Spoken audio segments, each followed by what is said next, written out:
We finally made it. After a long 2 weeks with no football, after a long NFL season in general, it is finally time to break down the final game of the year. Super Bowl 57 between the Kansas City Chiefs and the Philadelphia Eagles is on the horizon. We are here to break it down from a daily fantasy football perspective, letting you know our ideal MVP considerations, which players are priorities on FanDuel, roster construction, and much more to get you set to hopefully win some money on FanDuel for this weekend. Welcome on into the Heat Check Fantasy Podcast, powered by numberFire. That's right here on the FanDuel Podcast Network and numberFire.com. My name is Jim Sonis. I am a senior writer and analyst for numberFire.com. Joined here, as always, by Brandon Gdula. He is the senior managing editor of numberFire.com. Brandon, single game DFS. We're here to discuss for today your Eagles. I can retroactively apply that. Sure, why not? Facing off with the Chiefs. How you doing today? I've gotten that a lot over the past 2 weeks. From whom? Was it from me? Might have been from me on last week or something. Well, there's you. There's after church this past week, weirdly, I had people assuming people know you were an Eagles fan. Well, I didn't bring it up, but my mom mentioned it, and I'm like, well, look, the story here, and it's not a great story, but I grew up in central Pennsylvania, in the heart of Steelers country, and I do not like any Pittsburgh teams. I have to find to be a dick, basically. Yeah. So from fourth grade on, because I loved Dan Marino as a kid, and I loved the Dolphins. That's where the 13 comes from. And the Twitter handle. I didn't know that, actually. But it also looks like an capital B, so I think it still works. And I think Gdula. Cool. But I just fell in love with Donovan McNabb and the Terrell Owens era. So I love the Eagles. And then once you kind of start working in this industry, you got to get rid of your biases. And so that happened right before they finally won a Super Bowl. Well, Jim, we still have some, but they stay on Slack though. But that carries over, and people are like, oh, well, you still like the. I'm like, I haven't rooted for the Eagles as a team in 10 years. Yeah. And I also think the Chiefs are going to win. So this is a weird predicament, but it's also strange because again, this is Steelers country, and I'm now hearing everyone rooting for the Eagles. Yeah. So it's a weird, sick twist. Yeah. I can't wrap my head around it. Yeah. I follow a lot of Eagles fans on Twitter. So I feel like I can if they win and people are happy, I like people being happy. I like seeing people being happy. If the Chiefs win, I win money. So that's great too. So I feel like there are no losers here. I talked about this with someone, but I feel like for the first time, I've done way too many podcasts this week on this dumb game. I'm not going to be sad no matter the outcome because I like Jalen Hurts. I like the Eagles. I love Mahomes, love Andy Reid. And I win money if they win. In the past, when we've had certain teams in the Super Bowl, I've been sad if they won. 28-3 killed me. But I don't feel like there's a bad outcome here. I gotta stand up for Patrick Mahomes here because I've also heard a few people wanting to root against the Chiefs because they don't like Mahomes. They don't like. Is it because of his brother or what? I ask, I'm like, why don't you like Patrick Mahomes? It's oh, he seems arrogant. I'm like, I don't think he is. I think he's what? Really... And then I get I don't like his brother, or is it his girlfriend or what? I don't know. If wife, he's, yeah. I'm like, now it's his wife. Yeah. You can't be judging people based on their brother or something. That's not fair. So I just got to flag that and say Patrick Mahomes seems cool. I know Patrick, you're listening. He's we'll hanging on every word later. Yeah. I got your back, Patrick. We're all good. We are both wearing confusing hats. You're wearing a Buccaneers hat. They are not here. I'm wearing a Twins hat. Wrong sport. I could put the Formula One hat on. I could put a college hat on. We're just, we're deviating. But either way, we're going to break down this game from a single game DFS perspective, let you know which players we're considering the MVP slot over on FanDuel, what that means if you haven't played single game daily fantasy, and also break down top values on FanDuel for Sunday's game. But first, a reminder to make sure you're subscribed to the numberFire Daily Fantasy podcast feed, wherever you get your podcast, because we do continue on after NFL season. Next week, the true Super Bowl, the Daytona 500, is coming up. I'll have an Ask Our podcast that on Friday. We also have daily fantasy golf every Tuesday. Tom Vecchia with NBA DFS every weekday. UFC for select events via Austin Swaim, all right here in the same podcast feed. So search for the numberFire Daily Fantasy podcast feed wherever you get your podcasts. Hit subscribe, and if you like what you hear, leave us a rating and review as well. Get a piece of $10 million in bonus bets with FanDuel's Kick of Destiny. All you have to do is bet $5 on Super Bowl 57. And if Rob Gronkowski kicks a field goal live during the game, you'll get a piece of $10 million in bonus bets. It doesn't matter if you're new to FanDuel or already have an account. Gronk kick, you win. It's as simple as that. So don't miss out on the Kick of Destiny on FanDuel, America's #1 sportsbook. Just place any $5 bet on the Super Bowl to get a piece of $10 million in bonus bets. Then tune in live during the game to see Gronk's Kick of Destiny. Make every moment more with FanDuel, official sportsbook partner of the NFL. Must be 21 plus in select states. Minimum $5 wager required. Award may vary. Minimum $5. Projected max $20. Bonus award issued as non-withdrawable bonus bets that expire in 7 days. All participants are eligible for bonus award. Restrictions apply. See full terms at FanDuel.com/sportsbook. Gambling problem? Call 1-800-GAMBLER.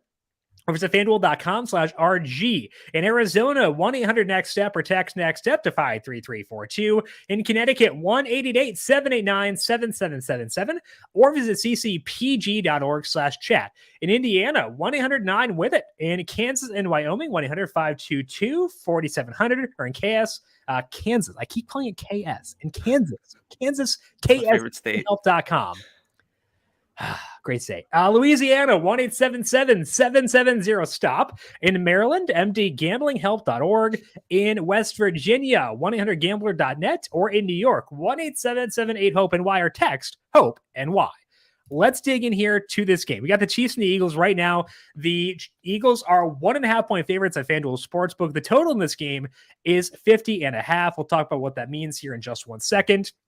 Injury reports were released both last week and this week, and the key one came out on Wednesday, and in that one, Kadarius Toney limited for the Chiefs. Mecole Hardman now on IR. Juju Smith-Schuster was a full participant, which is a good thing, I think. And then also Clyde Edwards-Helaire was activated from IR, and he was not on the injury report there, so he is fully healthy. Will that matter? Don't know. We'll talk about that as well throughout the show. Now, Brandon, I think a key thing for a single game is deciding how you think the game plays out. Now, it doesn't mean you're using that same assumption for every single lineup, but your baseline assumption about how this game plays out is what for Chiefs and Eagles? I think it's high scoring. I like the over here. I think it plays in the Chiefs' favor largely. And one thing that I want to dispel early is that, look, the Chiefs have a poor rush defense, and we know that the Eagles are the best rushing offense in football. However, the Eagles are about league average in pass rate over expectation overall. And whenever you actually look at their matchups against bottom 12 rush defenses, they're a little bit more pass heavy, which is probably just variance, but they have not really tailored their game plan to running the ball a ton against beatable rush defenses. So I don't think this is one of those games where the Eagles come out and just try to run the ball time and time again.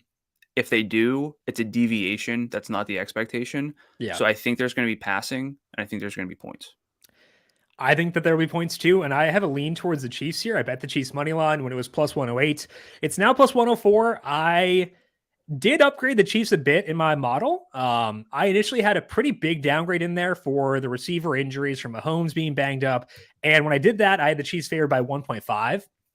Made a slight bump up this morning as a result of Juju being full on Wednesday and Toney being limited, because I think it means that they'll be good to go. Justin Watson's good to go for this one too. So I bumped them back up. I've now got it at Chiefs by 1.8, I believe. total of 50.33. So in line with you, where I think that there will be a lot of points, especially because typically a tighter spread correlates with a lower total because it implies there are fewer points implied in that situation. So the fact that it's a high total despite a tight spread, I think says even more about this game. So I'm on board with a high scoring game. I think it's a pretty neutral script throughout. And I think that both offense will be able to move the ball pretty effectively. I'm also on board with you where I don't think they'll be super ground and poundy in this game. We'll talk about what that means as far as individual players here in a second. Before we talk about MVP considerations, I think it's important to talk about single game DFS as a whole and dig into past games that have had a similar setup. Based on similar setup, I'm talking about games with a tight spread and a high total. Brandon, you run optimal FanDuel lineups for single game daily fantasy. Then you put them in a spreadsheet. You were kind enough to send me said spreadsheet, and we can dig into those. And I think it's important to note here, for those of you playing single game DFS the first time, on FanDuel, you roster 5 players. One of those players gets a 1.5x multiplier. The salary for that player does not change if they are in the MVP slot. So you are picking the player in your lineup who you believe will be the highest scoring guy in the game, regardless of salary. It makes it very simple to analyze. So looking at past optimals in games with similar setups, what were the key takeaways for you in terms of how rosters were built, which positions benefited, and stuff like that? So yeah, it's one of those where you got to figure out what your parameters are going to be. I talked to you and I figured we might as well keep it consistent, but we settled on games with a spread of 3 or tighter, and a total of at least 47.5, which, obviously. The reasons for that were because 3 and 47 are both key numbers, and getting a game over 47 is a lift. Like you have to work to get there, and getting a spread above 3, you have to work there. So a team that's favored by 3.5, there's actually a pretty big difference between that and 2.5, which is why I wanted to keep it kind of tight. It does limit our sample, but there was a thought process there because 47 is a key number, 3 is a key number, and those are really important ones to get across. That was my thought process there. Yeah, and these help, but you have to apply it to the particular game itself, because if we find that, and this is not what we find, but like if we find that running backs are phenomenal plays in these scripts, it does not necessarily make the running backs on either side here the best plays because they don't really have the workload. So, they're looking at optimal lineups is not perfect, but I do think it's helpful to illustrate some things, because you have to figure out like, okay, well, is this like a kicker or defense kind of setup, or, how does that kind of factor in? But so again, it's 26 games from the 2022 NFL season, including playoffs. But the MVP came from the favored side 69% of the time, which does kind of factor into the most obvious MVP candidate of the week, which is Jalen Hurts. 38% of these lineups had a defense, 31% had a kicker, more than half had at least one. So 54%. So even though, high total, tight spread, we tend to see a kicker or defense in these lineups, which I think is noteworthy. But only 15% had both. So probably not going to get both, but still that's 15% of the time. So I think that the first takeaway here is naturally we should be leaning toward the Eagles for the MVP, because that's where we typically see the favorite. The favorite is the MVP. But like us, we might actually think that the Chiefs should be favored or will win. So I think that that's very telling. What I think that ultimately this is kicking off is the MVP, the eventual MVP in the optimal lineup will come from the team that has won, which is not always obvious. It's not always the case, but I do think that's kind of a main takeaway to start from like a top-down approach. Yeah, I think that is very noteworthy, and I think differentiating between what the market says and what your thoughts are on the game is important as well. Because if you think the Chiefs win, that will skew things for sure, and you made that distinction as well. One of the takeaway I had from looking at this is that the quarterback is more likely to be MVP than they are on the full splits. Full sample, a quarterback is in the MVP slot 35% of the time, versus in this split, it's 42%. Again, small samples, so keep that in mind. Only other spot that gets a boost relative to baseline is wide receiver, going from 24% to 27%. So quarterbacks and wide receivers more likely to be MVPs in a high scoring tight spread than they are in other situations. Other And takeaway from me, go ahead. I would lump Travis Kelce into that conversation He's a because receiver. Yeah. in looking at past optimals, tight end is always a train wreck, but Yeah. it's Kelce and like Mark Andrews who are the outliers. So throw Kelce into that mix is a good MVP candidate. Pass catcher, correct. That's very good. Very good note there as well.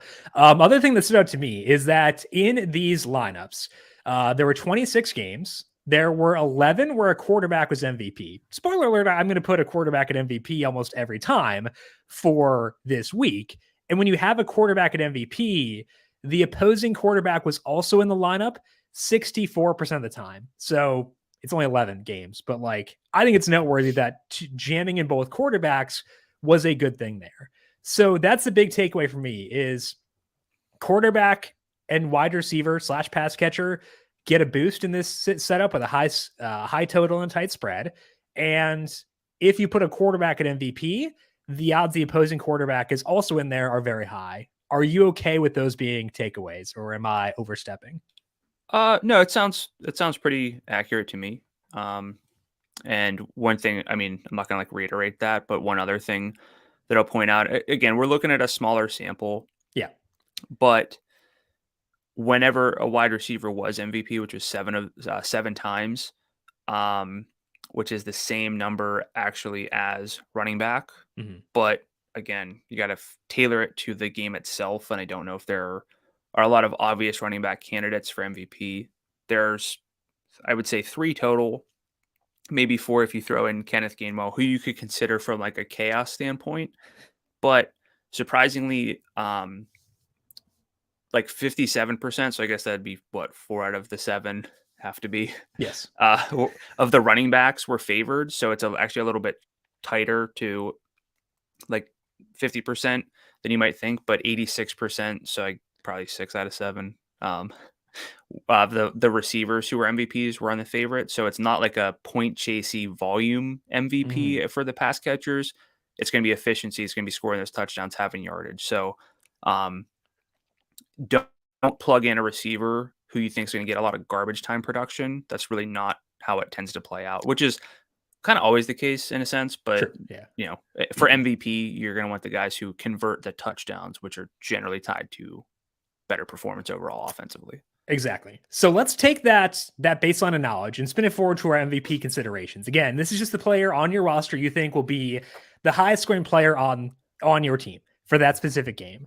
Looking back at these two teams throughout the year, it's been the quarterback a lot. The Chiefs have played 19 games. Patrick Mahomes has been the team's highest scoring player 16 times. Travis Kelce twice and Jerick McKinnon once in that Denver game where he went bananas. So it's been Mahomes more often than not, almost always been Mahomes. On the Eagles, they have more weird splits because there was no Dallas Goedert for a stretch and Devontae Smith went bananas in that time. Jalen Hurts missed games.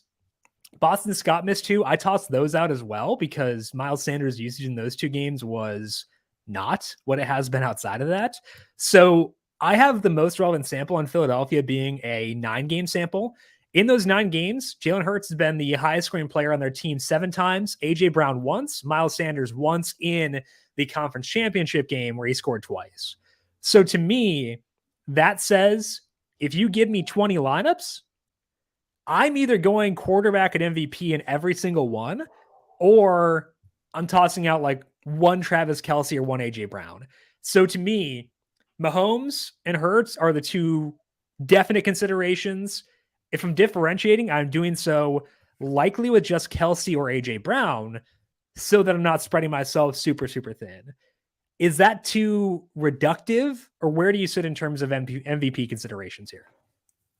So here's the problem with like breaking down pretty much anything when it comes to DFS, but specifically single game, is there's the best process play, the most likely situation. And then there's finding the leverage whenever the expected does not happen. Mm-hmm. So we know from this sample that we're looking at, It's much more common that a quarterback is MVP, but it's 42% of the time. Again, 26 games.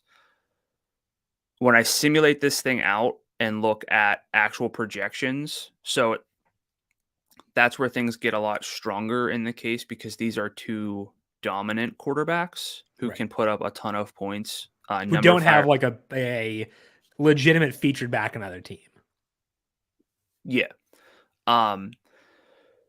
numberFire is projecting Jalen Hurts for 24 FanDuel points just as a baseline. Mahomes at 21.1, and then we're down to Travis Kelce at 16.1, and then nobody else is above 13. And whenever you have that kind of gap, that matters, which is, again, like it's like not a surprise, but what that means whenever I simulate this thing out 1,000 times and see how likely certain players are to lead the slate in FanDuel points, I have Jalen Hurts around 45%, which is super high. It's still more likely than not that he is not the highest scorer. Right. But that's also different than saying he's still the most likely high scorer. And then for Mahomes, it's like 27%. So combined, let's just call it like 70 to 75% of the time. So if you're building 100 lineups, you need to factor in how popular those players are going to be, which is stuff you can find, elsewhere. That still leaves about 30 to 20, 25 to 30% of the time where those guys are not the top scorers. If you want like the best building block, then yes, those two quarterbacks are the best MVP choices by far. But if you're playing a big tournament and you want to try to hit the top prize, you might want to consider not having those guys at MVP, because whenever they don't score the touchdowns and like Miles Sanders rushes in 2 touchdowns, Jalen Hurts doesn't rush in the touchdowns, that kind of stuff. So I want to kind of make that distinction before we dig into things, because it's both obvious, but it's easy to get caught up in like the difference. We're coming at this from the angle of Hurts is by far the best MVP play. Mahomes is by far the second best MVP play. Again, I have him around 26% to be the leading scorer. Then we're down to Travis Kelce at 10%. So it's up to you from a risk aversion standpoint, but I'm with you where Hurts and Mahomes are the building blocks, and I'm fine to be overweight there and try to differentiate in other places. That's my thought process too. You were talking about projected roster rates. I typically look at Roto Grinders. You can pick whatever you want. I look at Roto Grinders, and I don't want to give away their stuff because it's not a paywall. It's very good. It deserves to be behind a paywall. I would note, though, that their projected roster rate for both guys at MVP is lower than the number you said as far as when you sim it out. So to me, that says even though they are the most popular MVP plays, they may not be as popular as they should be. So to me, that says what you said at the end, where I am going to start there and differentiate elsewhere. I think you can differentiate just by using Mahomes instead of Hurts. Like the gap there is decent. MVP roster rate, so you could deviate there. I think the other way to deviate, leave salary on the table. I think that's kind of like a golden rule of single game DFS. I try to set a cap at 58,500. So leaving 1,500 on the table. Might need to do more if you're in a huge tournament for the Super Bowl. And that's tough given that I want to jam in both quarterbacks, but that's kind of my baseline of where I want to be. If you're not going Mahomes or Hurts in that 25% or whatever it is, who are you turning to first? Is it Kelce, AJ Brown? Who are you going to there? I would go Kelce because he's also on that team that I don't like. They're not favored, but I do think that they will win. I sincerely believe that the other best option is easily AJ Brown, even though it's not really bared out in the numbers that well. He's kind of similar to like Isaiah Pacheco in terms of being the top scorer. I love Isaiah Pacheco, but the odds of a massive game to me they're about 2% based on his MVP odds at FanDuel. I think that AJ Brown is the best pivot in that regard, away from the quarterbacks and Kelce, right? Which won't surprise anyone, but he's not going to be in the MVP slot very often. And we know that like what his true ceiling is 150 yards and 2 touchdowns. And if he does that, and then you stack him with Jalen Hurts, and you're pretty chalky elsewhere. So the one thing that I wanted to point out whenever you said there's no salary difference based on who you played MVP. So in theory, you could pick your 5 guys and play the same lineup 5 times and just change the MVP. I'm not saying that's always the best strategy, but that's exactly how it can work. And so you can build a lineup with Jalen Hurts with AJ Brown stacked with him, and you can then flip that and put Brown in MVP. And if that lineup is the nuts, like you could be very, very close, but still very far away if you don't have the MVP right. This is a very sore subject. I lost several $1,000s last year by not duping one and putting Cooper Kupp at MVP. I had Stafford at MVP, and shocker that being low on Cooper Kupp burned me. That's never happened before. Yeah. Who could have predicted that? I got a question on YouTube from Geek Hippie asking, play both quarterbacks. I think that tails well into our next conversation about roster construction, because looking at the projections, looking at your sims, I think that the default for me is I want both quarterbacks in there at the exact same time. And it's tough because you look at the salaries over on FanDuel. Mahomes has a salary of $17,500. Jalen Hurts $17,000. If you put in both those guys at the same time, your remaining left is $8,500. Now I said I want to leave salary on the table. I want to leave $1,500 on the table. Means I'm using some duds. That's for sure. Using some scrubs to get there. I think it is worth it despite that. What about you? Are you jamming in both quarterbacks as a default? Like you got one lineup, are you doing it? Or are you going more balanced here? So then that comes up, like, that's a personal thing. Like, how many lineups are you playing? Are you playing like one lineup and trying to jam in both? Or are you playing like 10 or 20? If I'm playing one, probably not, because the odds are lower. That will get both quarterbacks together. It's very crucial. It's kind of obvious, but one thing I didn't talk about was, like, should you play 3 players from one team and 2 from the other, or go 4-1, which is always a question. It's about 65% likely to be 3 and 2, so a little bit more balanced there for your single game lineup, whether we're looking at the overall split or the split of games with a tighter spread and a higher total. But if you filter to just lineups where both quarterbacks were in it, the 3-2 is like 85%. So you're definitely like, you're going to want some stacking candidates, which is kind of obvious, but I don't think I'd play the angle even of like, well, Jalen Hurts is going to rush for 2 touchdowns, and those would be the only 2 touchdowns that the Eagles have, something like that. So I will do it.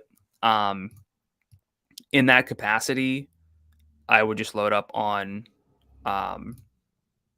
pass catchers and hope for the best. Hope that I get the right touchdowns allocated to my lineup. Yeah, I think for me, if I am going with one lineup, I am having both quarterbacks in there, filtering through who's at MVP, stuff like that, and building it that way, because they are both kind of outliers in terms of how often they're the highest scoring guys in their team. And the tough part with that is I don't really want to go below 7,000. We expect a lot of points in this game, which means that the odds we have 5 players who get you double-digit FanDuel points are pretty high, which means the opportunity cost is going with a, no shade, but Sky Moore, sorry. Going with a Quez Watkins, a Justin Watson, guys like that. The downsides of that are higher. Noah Gray, I love Noah Gray, but like, is he going to give me 10? I don't know. That's tough to say. It does force me into the situation where if I go with Mahomes and Hurts and don't want to go below 7,000, I'm using 3 guys between 7,000 and 9,000. I'm okay with that. That's fine. But there is a sacrifice there to be made. So I think that if we're talking about roster construction, I have 2 different routes. The first route is having both quarterbacks and then having 3 guys between 7,000 and 9,000.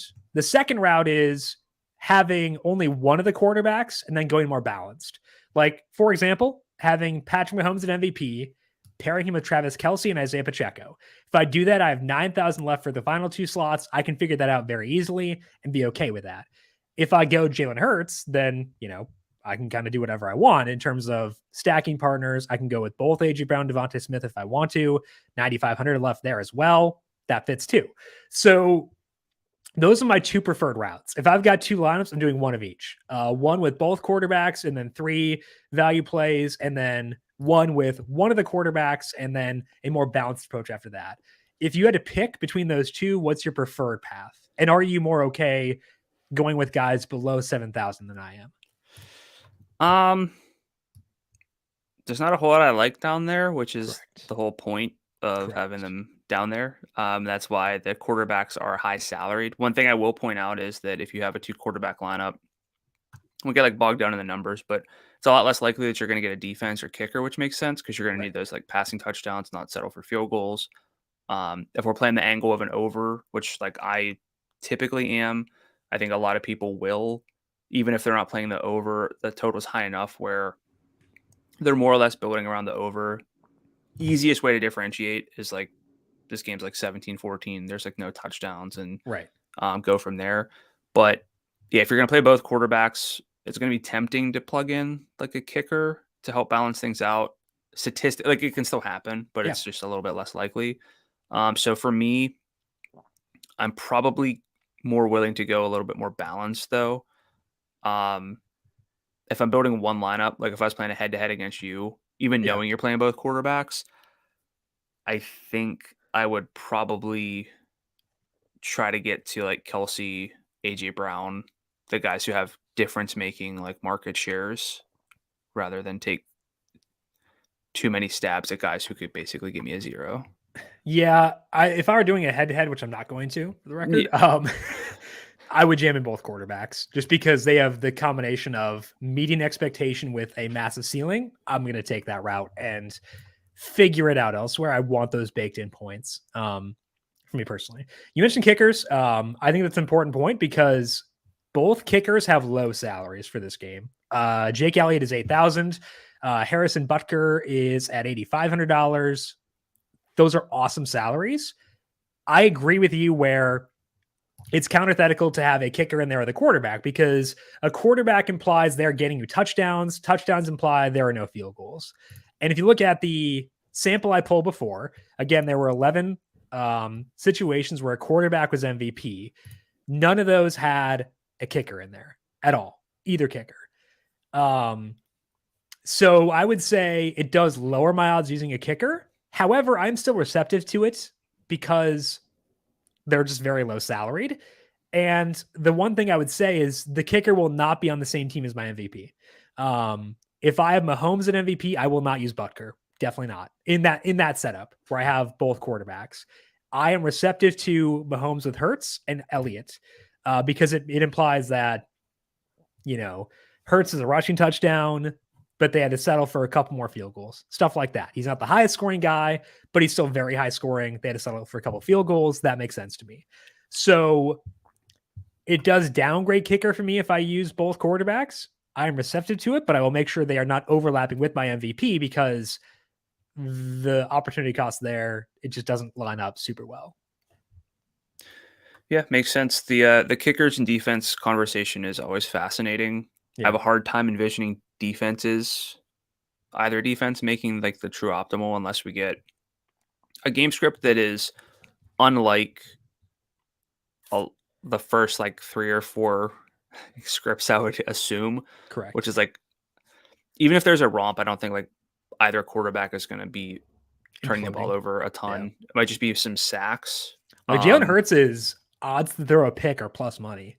Like that tells you a lot in terms of the upside for the defenses. I still will use defenses if I have like a setup where I think the Chiefs roll, like definitely then, but that's why we're not super high on them as a baseline.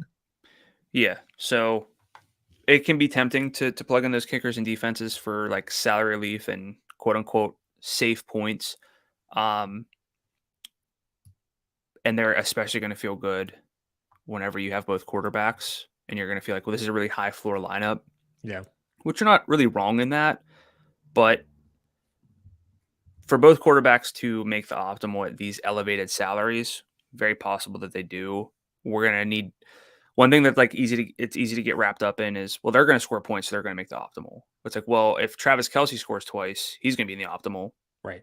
You can't get both quarterbacks and Kelce in there. So like that's going to that could bump out one of the quarterbacks, because if Kelsey has a good game, or AJ Brown has a good game, or Devontae Smith, Dallas Goedert, like these guys can all have good games. You need value plays coming through for both quarterbacks to pay off. Or you say, well, they're just going to disperse the ball and no one's going to have more than like 4 targets. And so they're just no high salaried pass catchers are going to make it with them. So like going back to like the head-to-head lineup, I agree with you where the floor is really high, but there's also concentrated usage, especially for the Eagles pass catchers. Like they just throw to 3 guys. I think Devontae Smith, Dallas Goedert, AJ Brown, those guys are going to make the optimal. Like one of them is going to make the optimal. And it's really hard to get both quarterbacks and those guys. Okay, so let's talk about those pass catchers here and talk about the flex plays. We can talk about some value plays in here too, but just as an overall discussion, Brandon, for you, when you're looking at the non-quarterbacks in this game, who to you stands out as being a guy who is undersalaried for his role, who fits really well with your roster construction? Who are you turning to in that regard? Isaiah Pacheco is one who stands out a ton. He is basically as likely to be the top value, which is just your FanDuel points per 1,000 in salary, as Jalen Hurts, which is where like I go back to Jalen Hurts should score more points than Isaiah Pacheco very often, but when you account for salary and what that does, they're about as likely to be like as good of plays in the simulations that I run. This is different than saying Isaiah Pacheco is a better MVP play than Jalen Hurts, is that he's very likely to be in the optimal lineup. Love his workload. I don't really see a situation where they go away from Pacheco, even if they're trailing.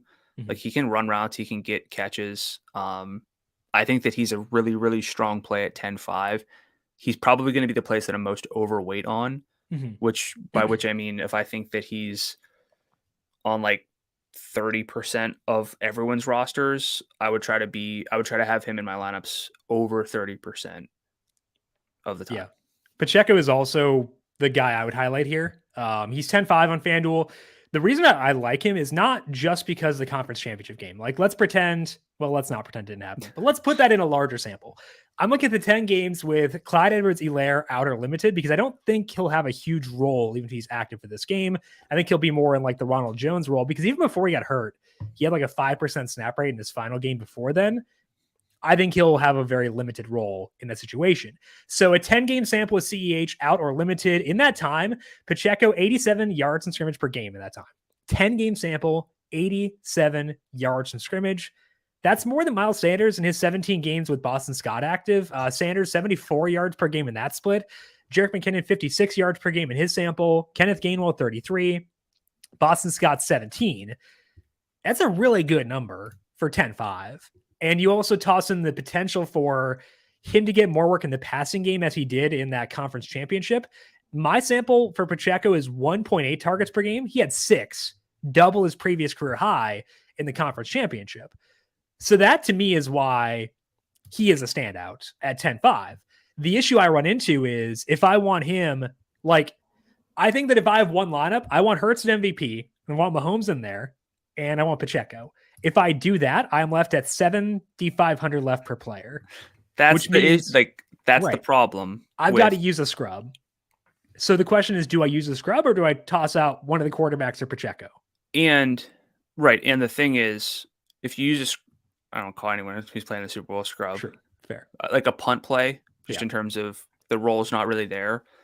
You could have Jalen Hurts and Patrick Mahomes go off, and if you play like Quez Watkins, sure, and he has 1 catch for 3 yards,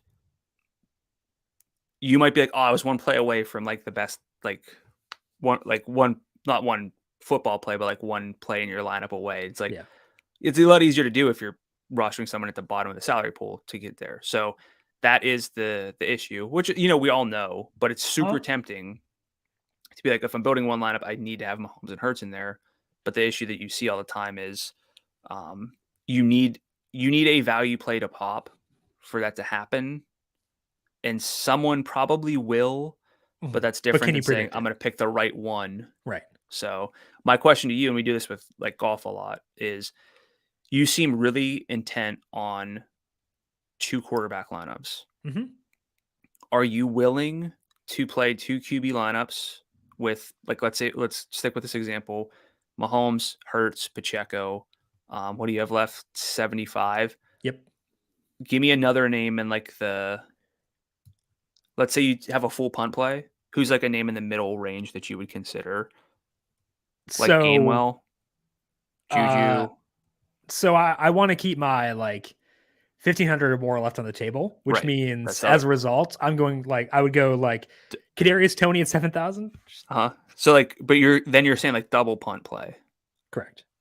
So okay, Although I don't consider Toney a punt. We'll talk sure. about that in a second. Well, yeah, I know you don't, but so all right. Here's the thought experiment I'm going at. Are you willing to play Mahomes, Hurts, Pacheco, 2 values, duplicate that, keep Mahomes, Hurts, Pacheco, Yeah, different 2 values, and just be like, absolutely. I'm going to play as many iterations of that as I feel comfortable playing because Yes.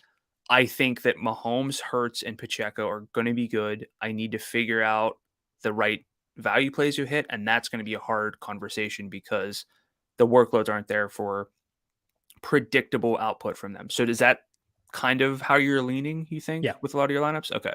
Yep. I think it's worth it to get stupid to do that. That's the way that I view it. It's okay if you disagree. I don't care. Like that's a fully fair and valid opinion, and I can't push back on it because you're right. But like, I'm willing to take swipes at a Quez Watkins, at a Noah Gray, Jody Fortson, guys like that. I'm okay with that. It could totally flop. But so could Marquez Valdez Scantling at 8,000. So could Juju Smith-Schuster at 9,000. So could Kenneth Gainwell at 85. So like, sure, their baseline is better, but their odds of flopping are not. They're still very high. Yeah. That's why I'm okay with it personally.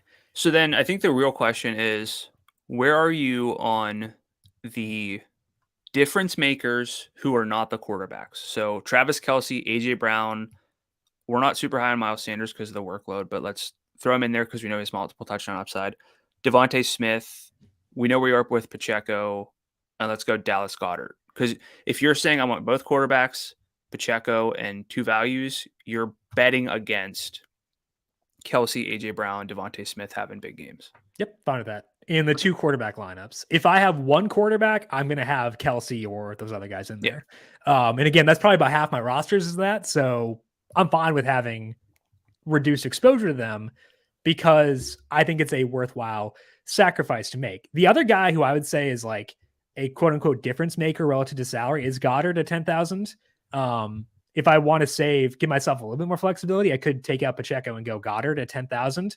The most relevant sample for them I have is 12 games with everybody. It means Hurts, it means Goddard, it means, I guess, everybody. In that sample, Goddard is at 5.8 targets per game and 55.9 yards from scrimmage per game. Devontae Smith is at 53.8 yards from scrimmage per game in that time. So it's actually lower. And you're getting that for a reduction in salary of $1,500 from Devontae Smith down to Goddard. I think Devontae Smith is a phenomenal talent. I love watching him play. Have a lot of dynasty exposure, need him to do well. But I'm okay making that sacrifice for Goddard at 10,000. So that's another part of it is because I think that the 2 best guys relative to salary outside of quarterback are Pacheco and Goddard at 10,500 and 10,000. And I can get back there if I make consolations. So to me, that's why I am fixated on 2 quarterbacks is the fact that I do like both Pacheco and Goddard a lot and think there is a fall off after those 2 guys.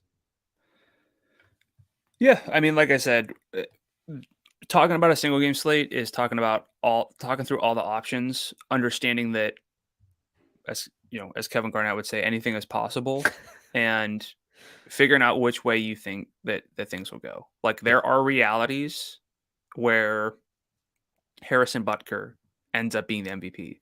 Nope. Very, very low probability of it. Nope. It's 0%. Stop it. It's basically 0%. But yeah, if we're being a little like more realistic, like there's a chance Kenneth Gainwell winds up being the MVP. He has like, I know you're shaking your head, but I'm trying to make a serious point here. Like you have to separate the most likely and what is actually possible and how willing you are to bet against the probabilities to maximize your output whenever you are correct. So let's stick with the 2 QB example.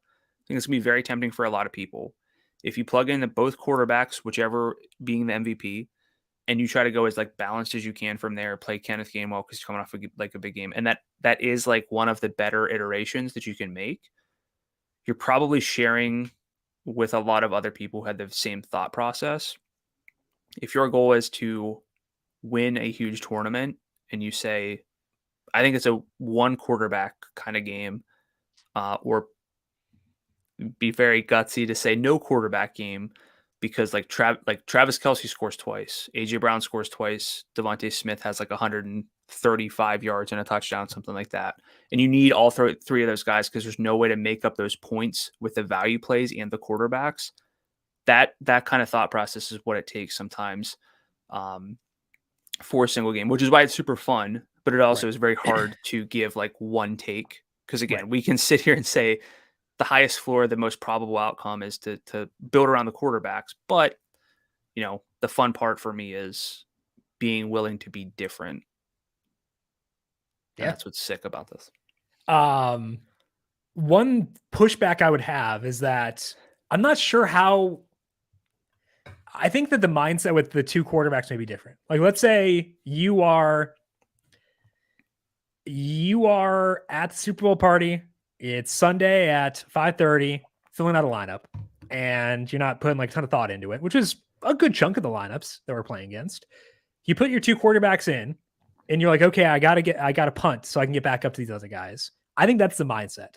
It's not, how do I have the most balanced roster after that to ensure I have 5 darts at a guy who could get me 10, 15 points. I think that's the mindset. So you're going to see a lot of Mahomes Hurts lineups have total dust balls in there. And that's why my default is. But that's Mahomes. What he said. You like, that's like, we're talking about the 2 value plays with those 2 guys. Right. But I'm not putting like, that's what I'm saying is like, my default is to have like 3 guys between 7,000 and 9,000. There's no punt. So you think people are going to play like Mahomes, Hurts, and like Marcus Kemp?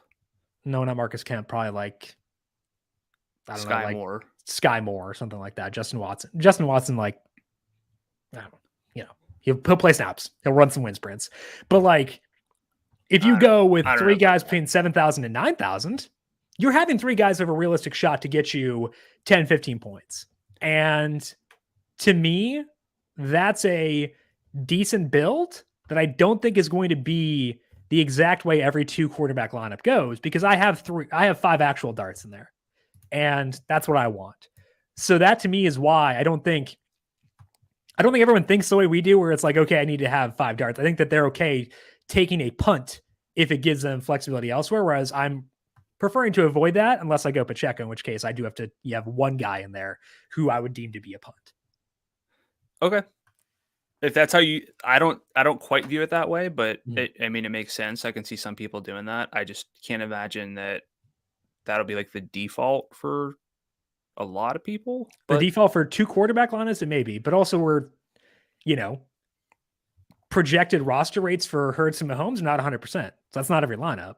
Like, you're just whittling down the field you're competing against. You're leaving salary on the table at $1,500 or so. You're whittling down the number of duplicated lineups with each move that you make, and it's important to do that.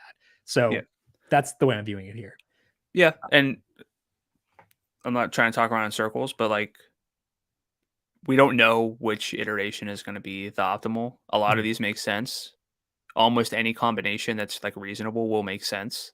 Whether that's, you know, we're hammering home, we want quarterback at MVP, but if you play Kelce at MVP or AJ Brown, or I think you can justify Isaiah Pacheco. One thing I will flag is that it's easy to look at pure top end outcomes because it matters and you need those points. But if you look at like value and the odds that guys are top 5 values on the slate, Hurts stands out. Pacheco sort of stands out just because he's projected well at numberFire. But beyond that, like Mahomes, Kelce, AJ Brown, they're all kind of similar enough where I don't think it's like so much more substantial that Mahomes at 17.5 is wildly more likely to be in the top, like the 5 best player combo, because if like Patrick Mahomes has a good game, like Travis Kelce's going to do something because of what his market share is, and the Eagles are not particularly good. Like there's just a path to Kelce getting a lot of red zone work where he has 2 touchdowns, and if he does that, it's going to be really hard to envision. Like, I don't want to simplify it, but if Kelce scores twice, I don't think you can have a 2 QB perfect lineup. Right, but his odds scoring twice are, I mean, if we account for VIG, it's not very high. So, like, I'm not saying use 0% Travis Kelce. It seems like you're painting me as if I'm saying use 0% Travis Kelce. No, you're saying you want 2 You're QBs. saying if you have one lineup, I have to account for the possibility Travis Kelce has 2 touchdowns, which are like 15% or whatever. I didn't say one lineup. I know. I'm not saying I'm doing this every lineup. When did I say that? Play back the script. When did I say that? But I think I'm saying this is my default. If I have one lineup, this is what I'm doing. I think you said, though. So what percent of your lineups are going to have 2 QBs? Probably half.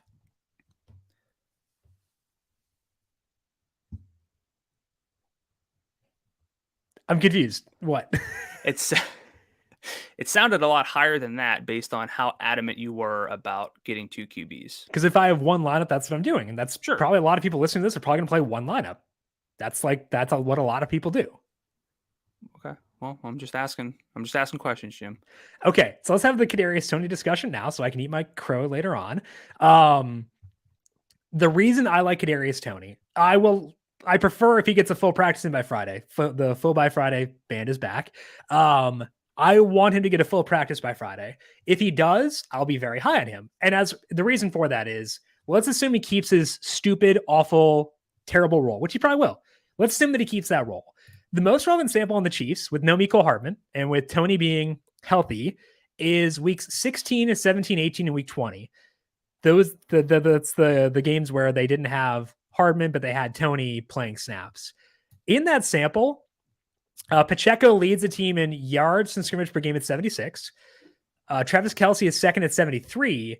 Mecole Hardman Kadarius Toney in this awful role is at 43.3. That ranks third on the team. And he has a much lower salary than Juju Smith-Schuster, Marquez Valdes-Scantling, lower than Jerick McKinnon. And I think that's pretty intriguing. So that's why I want to go that route with Kadarius Toney at 7,000. And he also is tied for second on the team in red zone chances per game at that time. Pacheco's first at 2.3. Toney has 1.8. Jerick McKinnon has 1.8. Kelce has 1.5. So he has relatively okay touchdown odds in terms of the way he's used. He's getting yardage. I don't really care how he's getting it. He's getting it. So to me, that's why at $7,000, if he gets in a full practice by Friday, he is not a great play because his role still stinks, but he's a very good play to save me salary. What is your read on Kadarius Toney? And then talk to me about Marquez Valdes-Scantling, Juju Smith-Schuster, and Justin Watson as well. I was actually going to frame this as Valdes-Scantling being 1,000 more, which is, look, every penny goes a long way on this slate. Mm-hmm. We've had our issues with MVS in the past on this show because we've been very tempted by it. Let's say, like, popularity numbers aside, you can pick one. Is it MVS? Or of these Chiefs receivers? Of just MVS and Toney. I mean, we can throw Juju in there, but his salary. I'm picking Toney over all of them. Okay. Because it's in large part because of, like, the Eagles' outside corners are very good, and I don't want to touch them. I respect them a lot. And MVS projects pretty well in terms of, like, his ceiling, which means he'll probably carry a higher roster rate than some other guys. He's coming off a big game, low salary. I think there are enough red flags there where I'd rank him last behind Juju and Toney. Yeah. Is Toney the lowest you're willing to go to roster anyone on the slate? No. He's the lowest I prefer to go. So again, my default build, if I'm going 2 quarterbacks, is having 3 guys between Toney and Juju Smith-Schuster at 9,000. Like, that's my preferred build. It means I can't get to Pacheco, and that stinks. but I'll have Pacheco in most of my lineups where I don't have a quarterback. So I can still get overweight on him despite having him not fit in this build. I will have some Justin Watson, limited amounts of Quez Watkins in order to get Pacheco in the 2 quarterback lineups. I will not use Sky Moore in a single lineup, I don't think. I will not use CH in a single lineup. So to me, it's really Watson and Watkins are the primary guys I would go to. I got to keep it in check because neither guy's a good role. But that's Tony is the lowest I want to go. Yeah, it's tough with the Chiefs on a full slate. It's especially tough on a small slate because we need, like, if you want to play Mahomes, I mean, you can do a 4-1 lineup with just Mahomes. Statistically, that's not the right way to go. By which I mean 4 Eagles, obviously. I'm more likely to go the reverse of 4 Chiefs with 1 Hurts, assuming he gets two rushing touchdowns. I like it. My thing though is like Kelsey's market share is just so good, and everyone else is just an afterthought that you're just banking on an outlier from any other Chiefs pass catcher. I don't like the matchup, like you said, for MVS individually. I'm not going to rehash the Kelsey thing. I think he's a fantastic play, even though his salary is fairly close to the quarterbacks. I think other than that, like I can't sell anybody on another Chiefs pass catcher. Like I think I'm probably a little bit higher on MVS than you are, lower on Tony. I'll play both, but that's out of necessity rather than preference, and I always hate that. I think if you want to use like betting odds, the guide for this kind of stuff, Kelsey's odds to score twice are plus 480, which is 17.2%. Jalen Hurts' odds are plus 550, which is kind of what I talked about with 2 rushing touchdowns. That's 15.4%. Their actual odds are lower than that because sportsbooks got to make money. So their actual odds are lower than that. Cut that down. So Hurts' odds of actually getting 2 touchdowns, probably 12, 13%, not 15%, maybe a little bit lower than that even. But then there's a pretty big drop off after AJ Brown, Miles Sanders, and Pacheco. So I'm okay using those odds as like a guide. Yeah. Again, you don't need a Kelsey or a Miles Sanders to score twice to be relevant. No. Right. But but don't make it seem as if I dislike Travis Kelsey. If I'm going with a 1 quarterback lineup, the odds that he is in there with Pacheco are very high because like that's part of the perks of going with 1 quarterback. If I go Mahomes, Kelsey, Pacheco, 9,000 left per player, I put in Kadarius Toney, put in 1 random Eagle, I'm good to go. Like I'm fine with that. That's probably a lineup I'll use. But I think that's the way I would look at that there. Like you're always going to miss out on something. Yeah. And that's the thing. Like in this game, I don't want to miss out on the quarterbacks. That's why I'm doing it. And I think that's a very you're correct. And I'm trying to play like the not even outlier, but the reality of there are guys in this game who have big potential and floors to me, which we don't talk about floor. Well, single game, salary. It's more acceptable. Like at their salary, I know Kelsey's 14, but I think the Eagles pass catchers have a lot of potential at their salaries. I see it in the Sims, and I don't want to write off so easily, prioritizing those guys, which is by necessity something you have to do with 2 QB lineups. So, speaking of touchdowns, though, I want to ask you, do you have any strong indications on touchdown scorers, whether it is Kelsey or anyone the whole way down the list of values who you think have better roles who can score a touchdown? I mean, you know my answer. Do I? It's Kadarius Toney. Oh, Toney. Okay. He was 4-1 on FanDuel Sportsbook. He's now plus 370. So someone else's interest too. I find that very encouraging. If it confirms my priors, it's great. If it's not, it's stupid. So, I would say Toney is the one guy who stands out there. I do think that you can make a case for Kenneth Gainwell in that regard in terms of having better odds because Gainwell does get a decent amount of red zone usage. Again, the 12-game sample I have where everybody's active. So I think this might have included the 2 games Boston Scott missed, but in that sample, Gainwell 1.7 red zone chances per game. That's a pretty good number. 34.7 yards from scrimmage per game, which is disappointing, but like not terrible relative to Juju Smith-Schuster, Marquez Valdez-Scantling. It's actually a fine number. So I would say Gainwell be the other guy I would turn to in terms of like decent-ish touchdown odds there. Yeah, sounds like the two names we're just glossing over, and I want to who are like relevant are Juju Smith-Schuster and Jerick McKinnon. Sounds like we haven't really given them the due diligence, and I guess also Miles Sanders in that regard too. So talk to me about those three. I think they're fine. I don't really love them, and I think that just stresses like the drop off.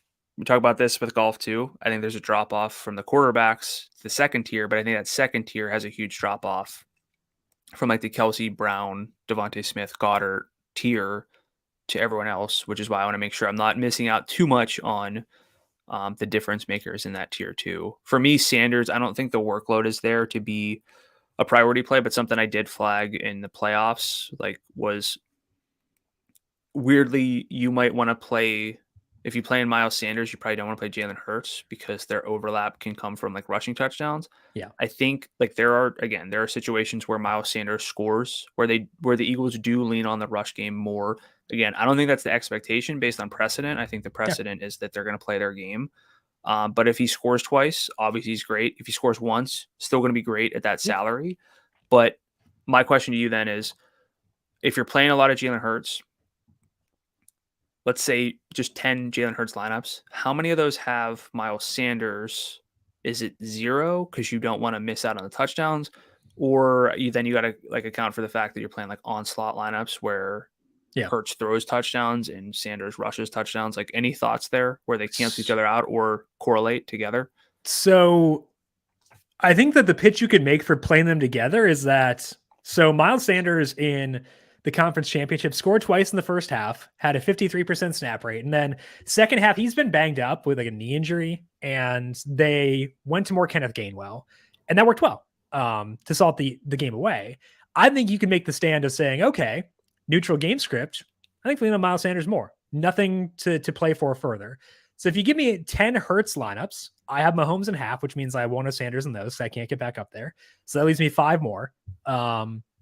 I probably have Sanders in 2 or 3 of those, I would say. So then, because the thought process there is using both gets me access to, in that assumption, every yard and every touchdown they score, which I'm okay with doing.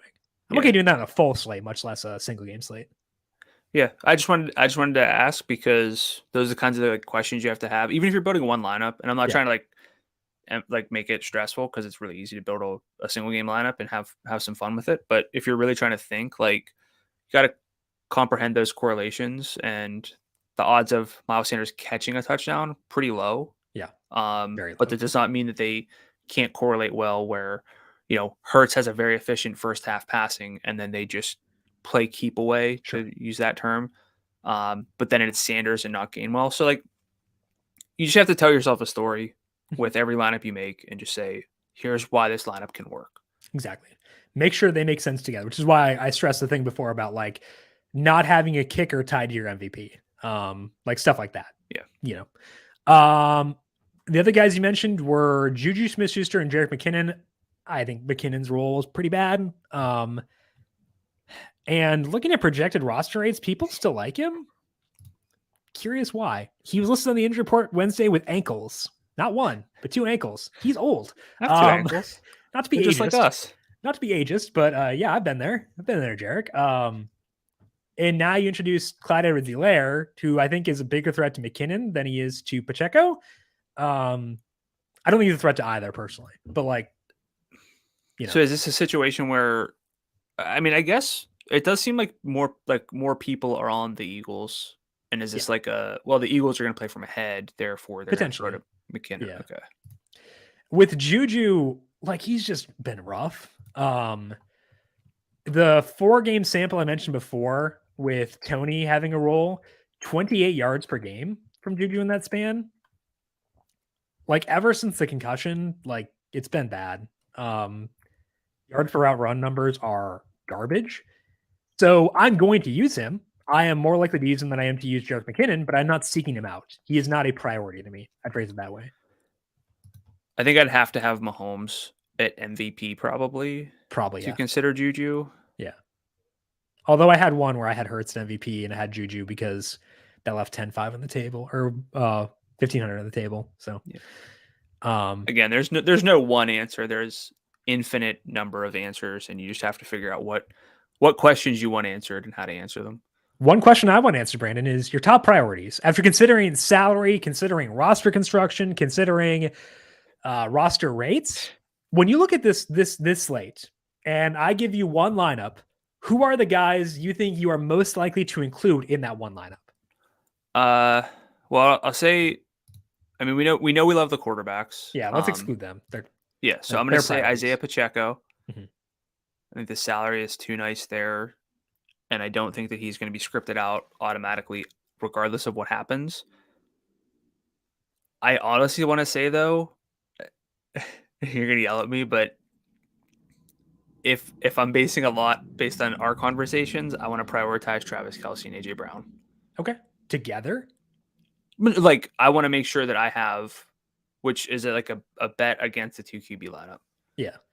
If you think like 2 QB lineups are super popular, yeah, I want to make sure that I have the guy with like a 30% target share in relevant games, and Travis Kelce, who also has all of the red zone work as well.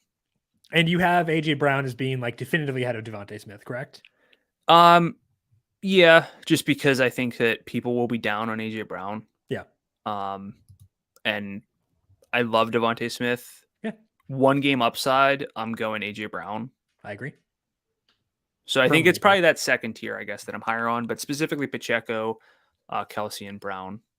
My priorities are Pacheco and Tony. If I have one lineup, the odds Kadarius Toney is in there are astronomical. If he doesn't get in a full practice by Friday, then he will be a non-priority for me. It's unfortunate, but even if he's active, like it's practice reports matter, and I need him to be full at some point before I can get excited about him, even at $7,000. So if he's a full practice on Friday, he'll be a priority. If not, it's going to force me to probably lower how high I am on the 2 quarterback lineups. The one guy, like, definitively a priority for me. I think that's the way I'd say it. Any final thoughts for you, Brandon, before we close up shop for this podcast and this NFL season? Single game lineups are fun. They can be a little frustrating if you don't quite get it exactly right. But just be open to the honest and enjoyment of sweating a lineup during the Super Bowl. Last time we get to do it. So I'm not playing USFL or XFL. Yeah. Last time for me for a long time. Yeah. But also, again, make sure your lineup makes sense. Can this 5-player parlay hit simultaneously? Ask yourself that. And if yes, cool, lock it in. If not, consider if you can make it better. Consider if you can make it more logical, make the puzzle pieces fit. Consider how much salary you're leaving on the table to make sure you're not duped. Go through those thought processes. So it's a complex thing for sure, but it's worthwhile to go through those thought processes and fill things out. That's all that we have here for today on the Heat Check Fantasy Podcast. If you want some betting thoughts on the Super Bowl, we did go through literally everything on Covering the Spread. We had 4 separate podcasts on it because why not? Those are up on the Covering the Spread podcast feed and over on the FanDuel YouTube page. We talked about halftime show. We talked about anthem. We talked about player props, traditional stuff, matchups, all that over on the Covering the Spread podcast feed. Get that on the Covering the Spread podcast feed, but also make sure you're subscribed here to the numberFire Daily Fantasy Podcast feed for PGA, NBA, MLB coming back in the spring. UFC and NASCAR for big events as well, all in the same place. Make sure you subscribe there by searching for the numberFire Daily Fantasy Podcast feed wherever you get your podcasts. Brandon, if people have questions for you on Twitter, where can they find you there? I'm on Twitter at Gdula13, GDULA13. And I am on Twitter at Jim Sannes, JIMSANNES. You can also follow the FanDuel Podcast Network at FanDuel Podcast. I want to thank you all for tuning in and good luck to you with your Super Bowl lineups. Have fun at the game. Enjoy. We'll talk to you once again next year for PGA, but also next year for NFL. This has been the Heat Check Fantasy Podcast powered by numberFire.